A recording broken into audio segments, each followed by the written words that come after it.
Mark chapter 13. Signs of the end of the age.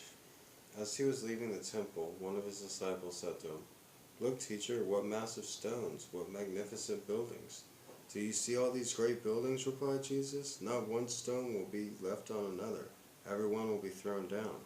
As Jesus was sitting on the Mount of Olives opposite the temple, Peter, James, John, and Andrew asked him privately, "Tell us, when will these things happen?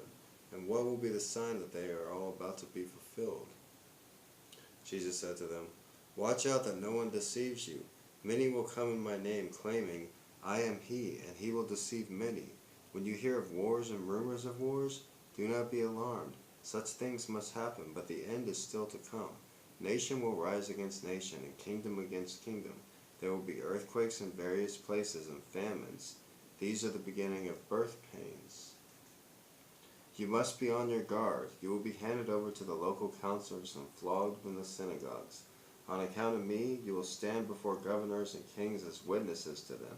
And the gospel must first be preached to all nations. Whenever you are arrested and brought into trial, do not worry beforehand about what to say.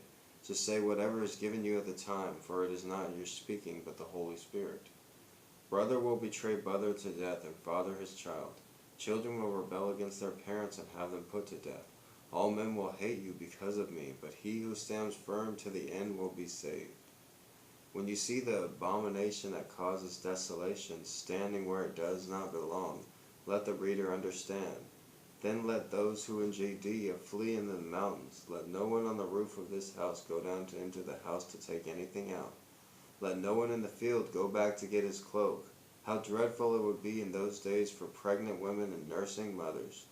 Pray that this will not take place in winter, because those will be days of distress unequaled from the beginning, when God created the world until now, and never to be equal again. If the Lord had not cut short those days, no one would survive. But for the sake of the elect whom he has chosen, he has shortened them. As this time, if anyone says to you, 'Look, here is the Christ,' or 'Look, there he is,' do not believe it. For false Christs and false prophets will appear and perform signs and miracles to deceive the elect, if that were possible. So be on your guard. I have told you everything ahead of time. But in those days, following the distress, the sun will be darkened and the moon will not give its light. The stars will fall from the sky and heavenly bodies will be shaken." Sounds like a nuclear holocaust, almost exactly.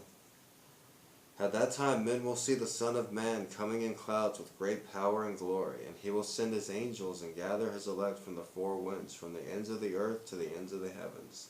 Now learn this lesson from the fig tree. As soon as its twigs get tender and its leaves come out, you know that summer is near. Even so, when you see these things happening, you know that it is near, right at the door. I tell you the truth, this generation will certainly not pass away until all these things have happened.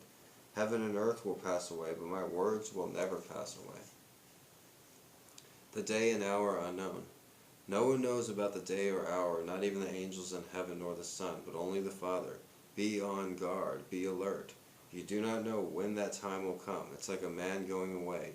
He leaves his house in charge of his servants, each one with an assigned task, and tells the one at the door to keep watch.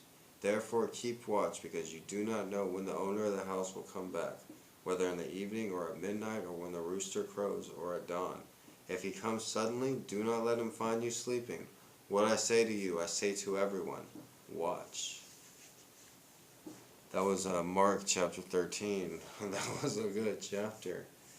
He basically described a nuclear holocaust when the majority of the people in the world die except for the chosen ones, the ones that are saved. And that seems pretty good. That's one of the most powerful books in the Bible, Mark chapter 13.